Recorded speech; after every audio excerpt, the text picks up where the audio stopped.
გამარჯობა, მე კონსტანტინე ვარ. სუსის ყოფილი შეფი გრიგოლ ლილუაშვილი დაკავებულია. სახელმწიფო უსაფრთხოების სამსახურის ყოფილ უფროს გენერალურმა პროკურატურამ ბრანი 4 ეპიზოდზე წარუდგინა. დანაშაული 11-დან 15 წლამდე პატიმრობას ითვალისწინებს.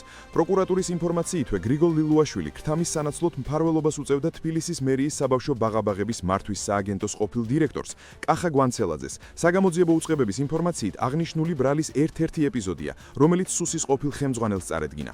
სოციალურ ქსელში გავრცელებულ კადრებში რუსთაველზე მიმდინარე პროტესტის ერთ-ერთი აქტიური მონაწილე მარიამ მეყანწიშვილი აღიარებს, რომ საპროტესტო აქციების მონაწილეები დაფინანსებას ირმა ინაშვილისა და დავით თარხან-მოურავისგან იღებენ.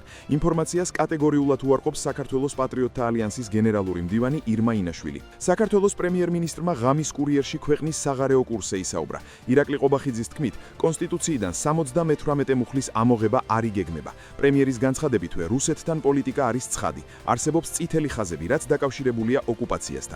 შინაგან საქმეთა სამინისტროს მიგრაციის დეპარტამენტმა უცხო ქვეყნის 39 მოქალაქე საქართველოდან გააძევა. დედაქალაქის 2026 წლის ბიუჯეტის პროექტს დღეს დაამტკიცებენ. პრიორიტეტულ მიმართულებებად კვლავ ინფრასტრუქტურა და ჯანდაცვა სახელდება. ხვიჩა ქვარაცხელიამ საფრანგეთის თასის შეხვედრა გამოტოვა. ლე პარიზიენის ცნობით, პარიზელების ქართველ ვარსკვლავს თამაშის საშუალება ვირუსმა არ მისცა. ამ დროისთვის სუნეს იყო შეხვედრამდე.